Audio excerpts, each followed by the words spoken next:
Hello, my friends. The situation at the front remains difficult. Ukrainian armed forces soldiers say there is an urgent need to change the command. Journalist Butusov claims that Ukraine has one chance to survive a Korean scenario. If the war drags on, we risk losing even more territory. Overall, the news worsens by the day and the fighting at the front continues. Let's start with the Velyka Novosilka direction. Here, Russian forces are advancing and have already captured Vremivka. Now they are breaking through into the outskirts of Velyka Novosilka and trying to fortify their positions there.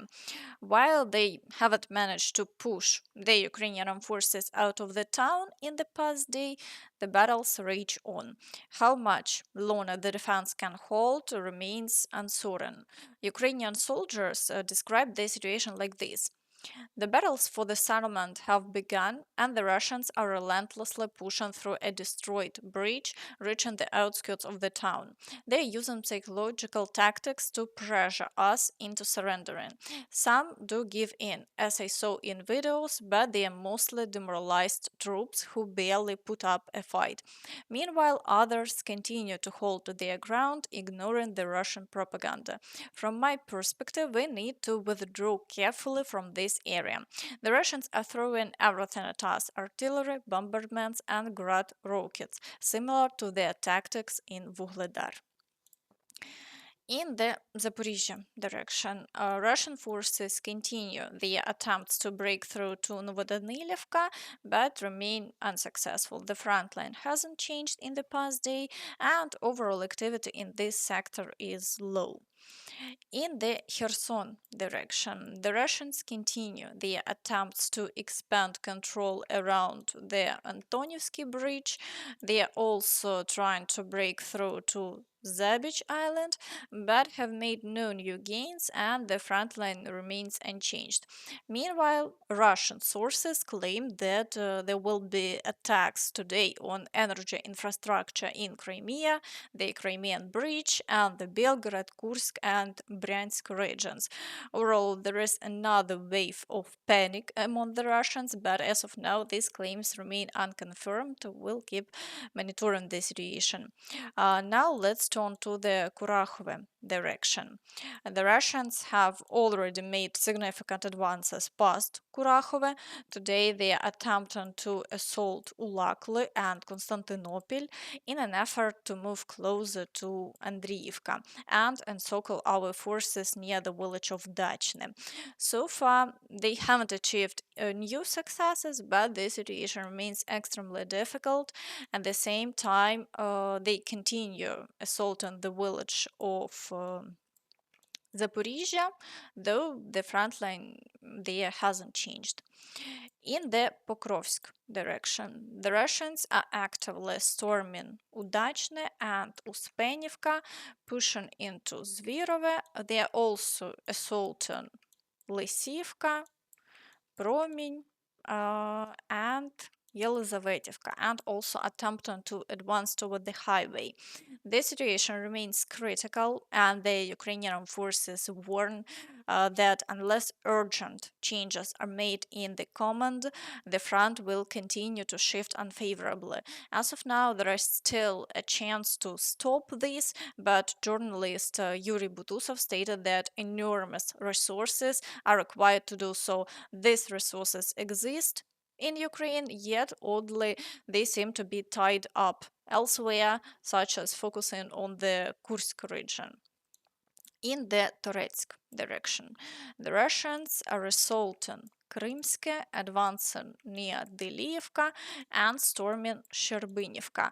Following the capture of Toretsk, they haven't achieved any new successes here, but the activity remains high. In the Chasiv direction, the Russians continue fighting within the city, assaulting Stupachki and attempting to push across the fields toward Bilagora.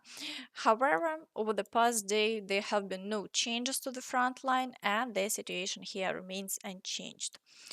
In the Siversk direction, the Russians are assaulting Bilogorivka but haven't achieved any success. The activity has decreased once again, with only a few attacks per day, leading to a stabilization of the front line. In the Lyman direction, the Russians continue attempts to advance near the village of Terny and Ashelin Lyman. However, despite a breakthrough near Ivanivka, the Ukrainian forces have managed to stabilize the situation, and no new breakthroughs have been recorded in this area. In the Borova direction, the Russians are assaulting Kopanki, Novoyegorivka, with fighting also taking place south of these areas near the village of Makiivka. However, no changes have been recorded here as the Ukrainian forces successfully maintain their defense. In the Kupiansk direction, battles continue for Golubivka, with advances noted from Stepova Novoselivka alongside attacks on the field near Kolesnikivka. No significant changes have occurred yet, but Russian forces persist in their efforts to move closer to Kupiansk. In the Kharkiv direction, the situation remains stable with no new offensives recorded. Assaults continue in Vovchansk, but as before, Russian forces have seen no success there. In the Kursk direction, the Russian counteroffensive continues, but their progress is slow. For now, we await further developments. But each day, more Russians are calling for an end to this war. Take a look at what a Russian war correspondent wrote yesterday evening. Looking at all the chaos happening in the special military operation and across the country, one thought comes to mind. There needs to be a forceful removal of Putin from power. He's surrounded by intelligent people who oppose continuing the special military operation, but he, little Volodya, insists on prolonging it. Putin is truly the spawn of the hell on earth, and no one dares to challenge him. Everyone is afraid, but why fear when you have weapons at your disposal and armed units under your command? It's quite simple. Don't fear this devil Putin. If you are sent on an assault mission, point your weapon at the one given the order. If they issue a foolish command to send a battalion to breach Ukrainian defenses, point your pistol at the one given the command. When you receive a coded message to throw a regiment or division into the mid-grinder, it's better to turn the regiment or division against the one who issued the senseless order. Right now, the priority should be to save us, Russian men, comrades, soldiers, warrant officers, and officers. We always have a choice: die like fools for some nameless hill in Putin's name, or make the right decision as free Russian people. The choice is yours. With honor, officers of the Airborne Forces Group Dnieper. Friends, it seems some Russians are beginning to see the light, and such statements are appearing with increasing frequency. And that's all from me. So please don't forget to like this video, subscribe to the channel, and hit the notification bell to stay updated on all the latest news. Thank you for watching, and see you next time. Bye bye.